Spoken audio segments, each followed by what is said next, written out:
디모데전서 2장에서 사도 바울은 믿음으로 낳은 아들 디모데에게 기도의 중요성을 가르칩니다.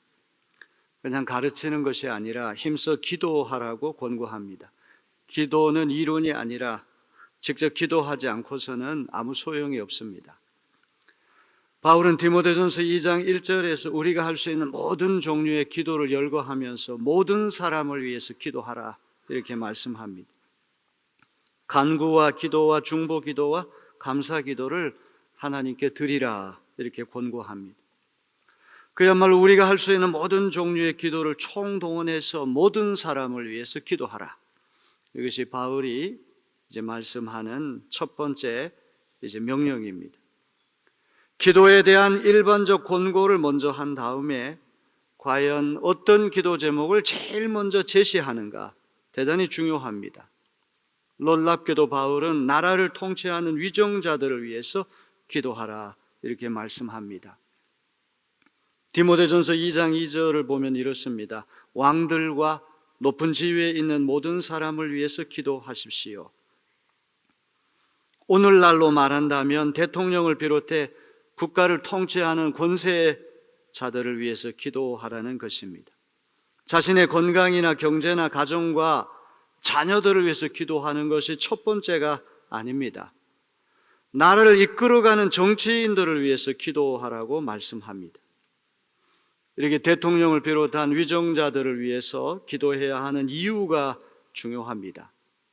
2장 2절 후반부에 보니까 그것은 우리가 경건하고 품위 있게 조용하고 평화로운 생활을 하기 위함입니다. 대통령을 비롯한 위정자들을 위해서 기도해야 하는 이유는 전적으로 우리를 위한 것인데 고요하고 평화로운 생활을 영위하기 위해서 그렇게 기도하라는 것입니다. 고요하고 평화로운 생활에다가 바울은 중요한 부사구를 덧붙입니다. 그냥 고요하고 평화로운 삶이 아니라 경건하고 품위 있게 고요하고 평화로운 삶을 살기 위해서 제일 먼저 위정자들을 위해서 기도하라는 것입니다. 경건이라고 하는 말은 우리의 신앙생활을 말하는 것이고 품위 혹은 위엄이라고 하는 것은 인간다운 존엄성, 인간다운 가치를 누리는 것과 관계가 되어 있습니다.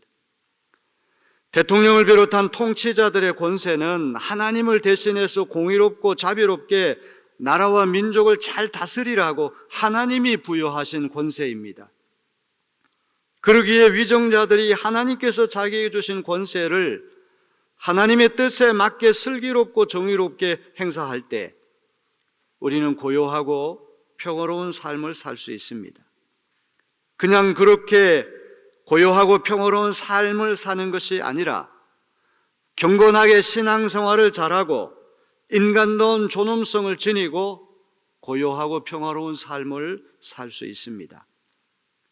기도에 관하여 사도 바울이 주신 말씀이 오늘 우리 시대보다 더 절실한 때가 있겠습니까?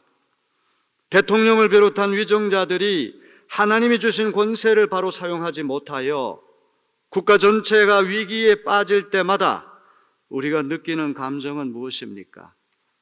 고요하지 않습니다. 조용하지 않습니다. 시끌벅적합니다. 전쟁을 방불케 할 정도로 사방에서 요동칩니다. 평화가 사라집니다. 자고 나면 놀라운 뉴스들이 연달아 터집니다. 불안합니다. 환율이 치솟고 주가가 폭락하고 경제가 곤두박질 쳐서 일상생활에까지 악영향을 미치게 됩니다. 이렇게 우리의 일상생활의 고요와 평화가 깨지니 신앙생활과 인간적 품위까지도 손상을 입게 됩니다. 날마다 새빨간 글씨로 대문짝만하게 쏟아내는 뉴스를 보고 들으면서 우리는 언제나 우울하고 허탈한 느낌을 감출 수 없습니다. 일이 손에 잡히지 않습니다.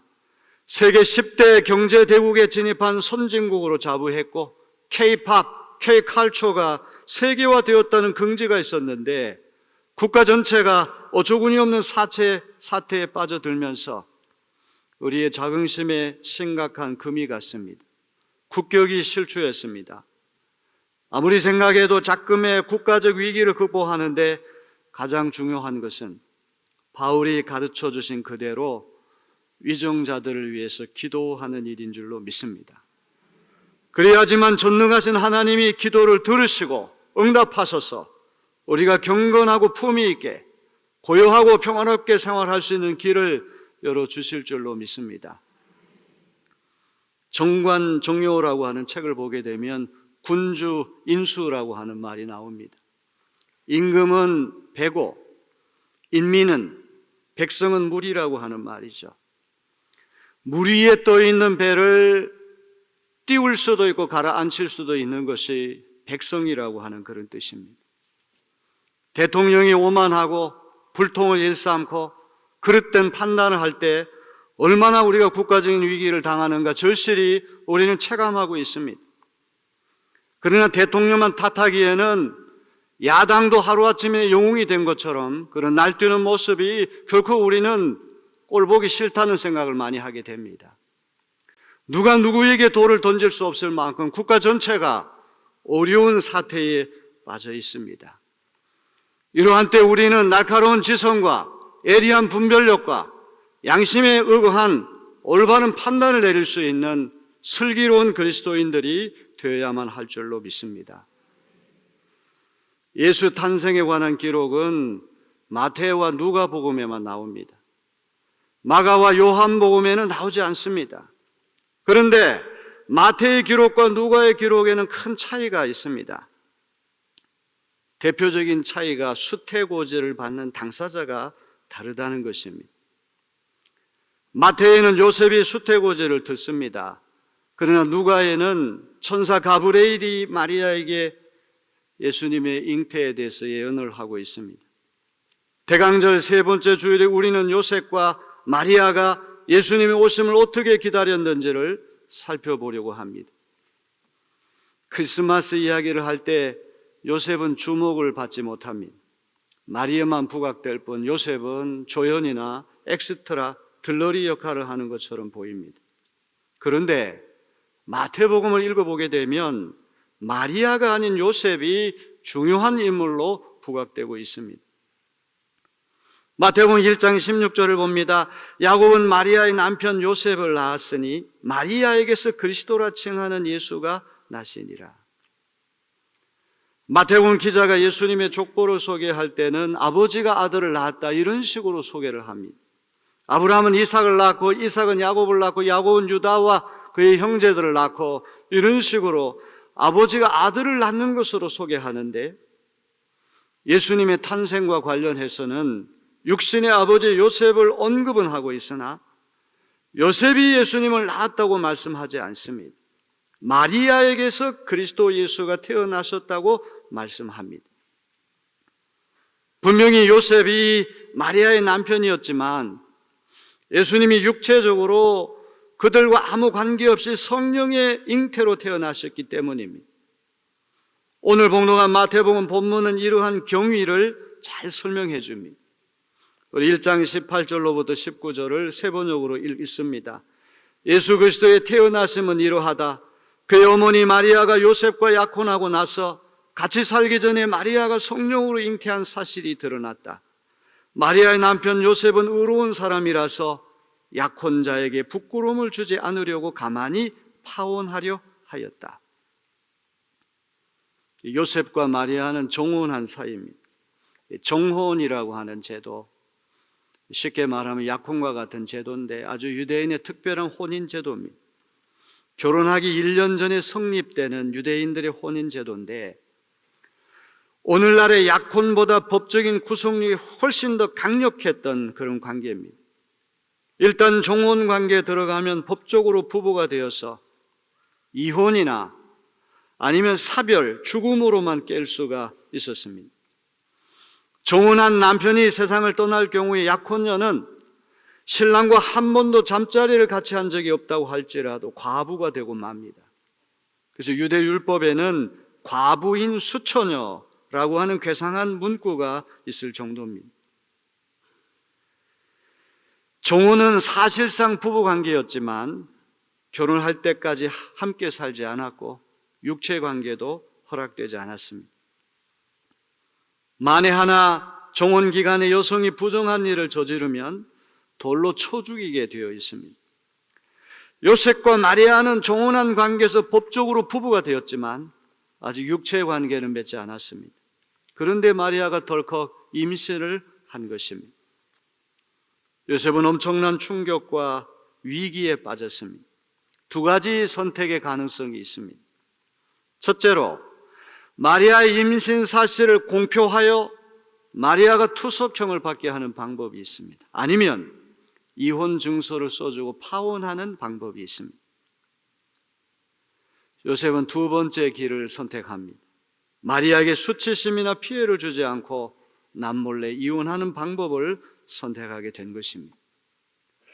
1장 19절을 봅니다. 마리아의 남편 요셉은 의로운 사람이라서 약혼자에게 부끄러움을 주지 않으려고 가만히 파혼하려 하였다. 이게 의로운 사람이기 때문에 약혼자에게 수치심을 주지 않으려고 남몰래 파혼을 하려고 하였다. 성경이 이렇게 말씀합니다. 마리아에게 수치심이나 위해를 가하지 않으려고 자기를 포기하는 거죠. 율법의 테두리 안에서 가장 안전한 길이 자신이 용서하고 파혼해서 마리아의 생명과 명예를 지켜주는 일인데 그 길을 선택한 것입니다. 요셉이 선택한 길은 보통 사람의 길과는 매우 다릅니다. 자신을 배신하거나 심각한 피해를 준 사람이 있을 경우 최대한 상대편의 치부를 폭로하고 보복하려는 것이 인지상정인데 요셉은 그렇게 하지 않습니다. 마리아의 허물을 감싸주고 자신의 권리를 포기합니다. 그런데 이러한 행동을 성경은 의로운 행동이라고 말씀하고 있습니다. 이런 요셉의 아름다운 마음을 아신 하나님께서 요셉에게 천사를 통해 현몽하십니다. 마리아가 잉태한 아들이 인류를 구원할 예수라고 한 사실을 계시하고 있는 것이죠. 1장 23절을 봅니다. 보라, 처녀가 잉태하여 아들을 낳을 것이요 그의 이름은 임마누엘이라 하리라 하셨으니 이를 번역한즉 하나님이 우리와 함께 계시다 함이라. 주님께서 꿈에 천사를 통해서 예언해 주신 말씀을 들은 요셉은 마리아를 집에 데려와 동거는 했지만 동침은 하지 않습니다. 결혼도 하기 전에 배가 불러온 여인을 집에 데려와 함께 사는 것은 마을 사람들의 입방아를 찍게 하는 호재입니다. 그러나 요셉은 주변의 시선을 아랑곳하지 않고 오로지 하나님을 신뢰하고 순종함으로써 자기를 희생했습니다. 오늘 우린 요셉을 바라보면서 이런 그의 믿음의 자세, 기다림의 자세를 진지하게 여기고 본받는 우리가 되어야 하겠습니다. 시선을 마리아에게로 돌립니다. 마리아는 12세 혹은 13세 정도 된 수처녀 동정녀였는데 아버지 뜻에 따라 요셉과 종혼했습니다. 요셉과 한 번도 동침하지 않은 상태에서 구세주를 잉태했다는 소식을 들었을 때 마리아의 공포와 충격은 이루 말할 수가 없습니다. 누가복음 1장 29절 이렇게 말씀합니다. 처녀가 그 말을 듣고 놀라 이런 인사가 어찌함인가 생각하며 1장 34절 마리아가 천사에게 말해 나는 남자를 알지 못하니 어찌 이 일이 있으리까. 어떤 남성과도 동침한 적이 없는데 어떻게 이런 일이 일어날 수 있습니까? 마리아 말고도 수많은 동정녀들이 있었을 때 왜 하필이면 자신이 이 엄청난 일의 주인공이 되어야만 하는지 이해할 수 없습니다. 하나님의 아들 예수 그리스도께서 동정녀 마리아를 통해 이 땅에 오신 것은 세 가지 의미가 있습니다. 첫째는 은혜라고 하는 것입니다. 두 번째는 possibility, 가능성이라고 하는 것. 세 번째는 obedience, 순종이라고 하는 것입니다. 첫째로 마리아가 선택된 것은 전적인 하나님의 은혜 때문입니다. 하나님의 아들 예수님이 왜 하필이면 마리아의 태를 빌려서 오셨을까요? 인격이 훌륭해서입니까? 가문이 좋아서입니까? 외모가 뛰어나서입니까? 아닙니다. 하나님의 은혜 때문입니다. 누가복음 1장 28절 이렇게 말씀합니다. 그에게 들어가 이르되 은혜를 받은 자여 평안할지어다. 주께서 너와 함께 하시도다. 마리아는 하나님의 은혜를 입은 자요, 하나님께서 함께 하시는 사람입니다. 마리아가 예수님의 어머니가 될 수 있는 자질이나 자격이나 공로가 있어서가 아니라 하나님의 은혜로 택정함을 받은 것뿐입니다. 오늘 저나 여러분이나 하나님의 선택을 받았다면 그것은 전적으로 하나님의 은혜 때문이라는 사실을 잊지 말고 항상 감사한 마음으로 살아가는 우리가 되어야 하겠습니다. 두 번째로 마리아는 하나님의 말씀의 가능성을 믿습니다. 자신의 부족한 식견으로는 이해가 되지 않았지만 하나님의 말씀이기 때문에 이루어질 줄로 믿는 것이죠. 1장 37절은 이렇게 말씀합니다. 대저 하나님의 모든 말씀은 능하지 못하심이 없느니라. 하나님께는 불가능이 없다는 말씀입니다. 어떻게 남자를 알지 못하는 수처녀가 아기를 낳을 수 있습니까? 어떻게 사춘기 소녀가 감히 하나님의 아들을 낳을 수 있단 말입니까? 이거는 미션 임파서블, 불가능한 일입니다. 하지만 마리아는 하나님의 사전에 불가능이란 글자가 없다는 사실을 믿습니다. 오늘 우리는 합리적인 것을 좋아하고 과학적으로 검증하기를 좋아합니다. 이성과 경험으로 확증되는 것만 진리라고 받아들이려고 합니다. 그래서 어떤 것은 가능하고 어떤 것은 불가능하다고 쉽게 단정합니다. 한 가지 잊지 말아야 할 진실이 있습니다. 사람에게는 불가능한 일이 하나님께는 가능하다는 사실이죠. 하나님은 인류를 구원하시기 위해 사람에게 불가능한 방법을 택하십니다. 동정녀의 태를 빌려 하나님의 아들을 이 땅에 보내시는 방법을 선택하십니다. 오늘 여러분도 사람의 힘으로는 불가능하지만 하나님께로는 모든 것이 가능하다고 한 사실을 믿으시는 여러분 되기를 바랍니다. 제가 의자에 앉아가지고 책 보고 연구하는 시간이 많다 보니까 수십 년을 그렇게 살다 보니까 허리가 고장이 나기 시작했어요. 허리가 얼마나 아픈지 몰라요. 병원을 찾아다니면서 치료를 받고 도수 치료도 받고 이렇게 하는데 친구 목사한테 전화를 해가지고 허리가 아파서 죽겠다 이렇게 하소연을 하니까 그 친구 하는 말이, 흥규야, 병이 병인 것은 다 나을 수 있기 때문에 병이야. 못 낫는 병은 없어. 다 나을 수 있어. 딴 얘기는 안 하고 계속 그 얘기만 하는 거야. 내가 아픈 거를 좀 이렇게 공감하고 위로해 주기보다는 병이 병인 거는 다 나을 수 있기 때문에 병이야. 못 낫는 병은 없어. 그런데 전화를 끊고 생각해 보니까 그 말이 굉장히 위로가 돼요. 어떤 병도 주께서 함께 하시면 나을 수 있는 줄로 믿습니다. 기적은 오늘도 계속되는 줄로 믿습니다. 암세포가 박멸되는 역사가 우리 눈에 보이지 않지만 신비한 역사가 일어날 수 있습니다. 하나님께는 모든 것이 가능합니다. 마리아에게 귀한 믿음이 있다면 이것을 믿었다고 하는 것이 귀한 것이 아니겠습니까? 중세의 성화 가운데 마리아의 수태 사실을 표현한 그림이 있어요. 천사 가브리엘과 마리아와 성경을 그렸는데 성령이 마리아의 귀를 통해 들어가 예수님을 수태하게 만드는 그런 식으로 표현을 했어요. 마리아는 성령을 통해 신비한 방법으로 예수님을 잉태했다는 것이죠. 그래서 우리 성경을 근거로 한다면 virgin birth, 동정녀 탄생이라는 말보다는 virgin conception, 동정녀 수태, 동정녀 잉태, 임신, 이 표현이 더 적절한 표현이 아닌가 싶어요.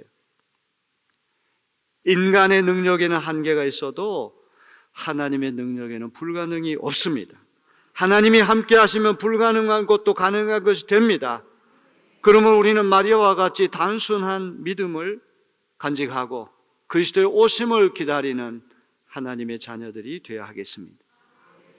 셋째로 마리아는 하나님의 선택에 겸손히 순종합니다. 가브리엘이 하나님께는 불가능이 없다는 사실을 일깨우며 예수님을 잉태할 것이라는 사실을 알렸을 때 마리아가 어떤 반응을 보입니까? 1장 38절을 보세요. 마리아가 이르되 주의 여종이오니 말씀대로 내게 이루어지이다 하며 천사가 떠나가느니라.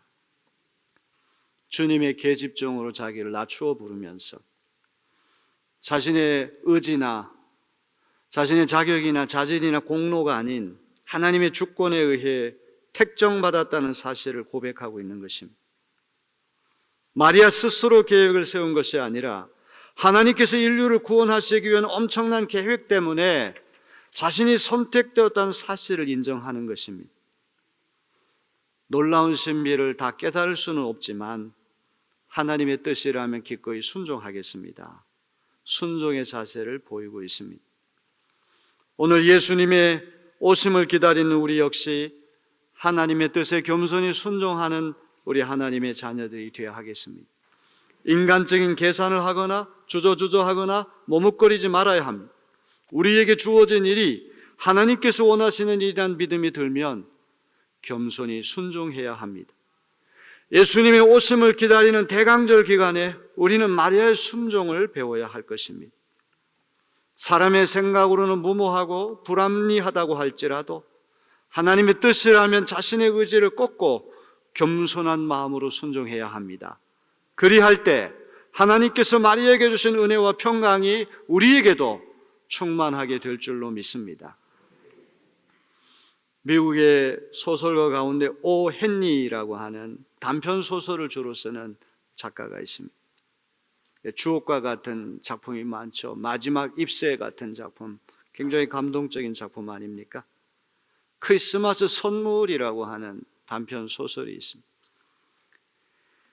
원래 제목은 The Gift of the Magi, 동방박사의 선물이라고 하는 제목입니다. 어떤 부부가 사는데 찢어지게 가난합니다. 이제 미국에서는 크리스마스 이브가 되면 선물을 서로 주고받는 풍속이 있습니다. 너무 가난해가지고 아내가 남편에게 줄 선물 살 돈이 없는 것입니다.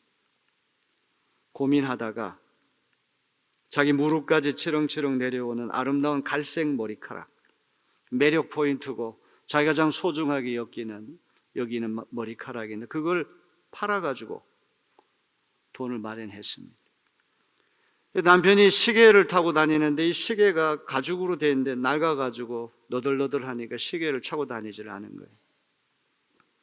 남편에게 줄 선물로 백금으로 된 시계줄을 머리카락을 잘라 팔아가지고 산 거예요. 크리스마스 이브날 저녁 남편은 아내에게 뭘 선물하면 좋을까? 아내에게 가장 아름다운 건 치렁치렁한 갈색 머리카락이니까 그 머리카락 곱게 빗을 수 있는 그 여러 가지 이렇게 장식이 된 빗을 샀어요. 두 사람은 서로에게 가장 필요했지만 아무짝에도 쓸모가 없게 된 선물을 주고받은 셈이 됐습니다. 소설은 사랑하는 사람을 위해 물질적인 것을 희생하는 사람은 동방박사만큼이나 지혜롭다, 이런 말로 끝이 납니다. 찢어들듯이 가난하지만 서로를 아낌없이 사랑하는 부부의 애틋한 정을 느낄 수가 있습니다. 오늘 우리는 국가적으로 어느 때보다도 힘들고 위태로운 시국한 가운데 예수님의 오심을 기다리고 있습니다. 서로가 서로를 아끼고 존중하는 마음과 자세가 필요한 때입니다. 오직 사랑과 평화만이 세상에 짙게 깔린 증오와 폭력의 어둠을 걷어낼 수 있음을 우리는 잊지 말아야 할 것입니다.